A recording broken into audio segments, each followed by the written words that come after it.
Bonjour à tous, nouveau festival, nouvelle ville, nouvelle scène, nouvelle ambiance. Jazzablanca fait son grand retour du 2 au 7 juillet pour une nouvelle édition. Depuis 2006, c'est sans doute l'événement musical phare de Casablanca.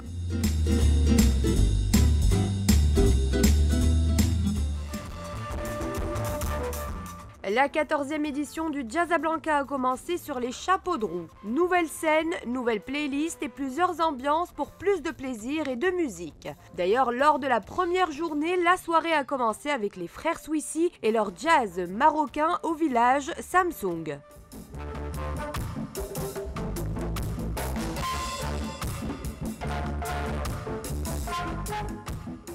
On a eu des frères qui ont introduit le jazz à la maison, donc le jazz américain en particulier.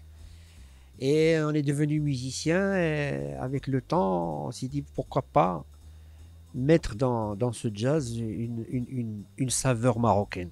Donc que ce soit au niveau rythmique, au niveau de mélodie, au niveau de certaines gammes, on a voulu tenter la chose et essayer de mélanger pour exprimer notre marocanité. Ah, absolument, on est très content parce qu'on a vu cette annonce du Jazzablanca, de groupes de groupes marocains, qui avaient un répertoire personnel à présenter. On a présenté notre candidature qui a été acceptée. On est très très content d'être ici.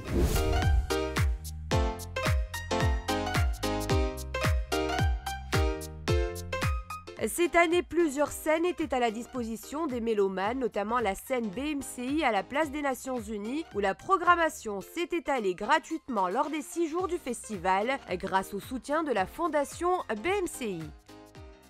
La Fondation BMCI, le groupe BNP Paribas soutient beaucoup la musique et le jazz à travers le monde, donc notre participation est intéressante.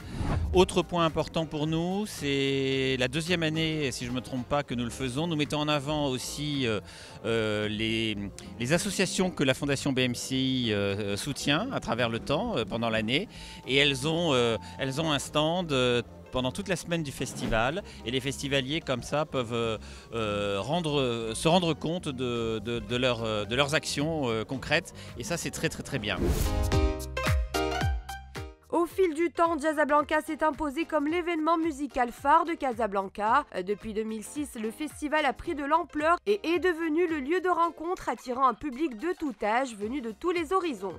L'occasion d'échanger justement lors des conférences organisées dans ce sens.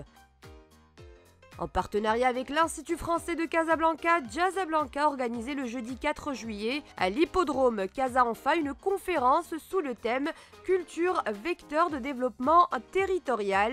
Une conférence qui s'articule autour d'échanges entre acteurs culturels, touristiques, politiques casablancais et d'interventions d'invités de référence. Avec une affiche 2019 proposant 58 concerts, Jazzablanca représente clairement une formidable vitrine pour Casablanca, où il contribue pleinement à son rayonnement à l'international. Cette édition spéciale Jazzablanca de Culture Mag touche à sa fin. On va se quitter sur quelques images du concert des Earth, Wind and Fire. Merci de nous suivre sur laquotidienne.fnh.ma.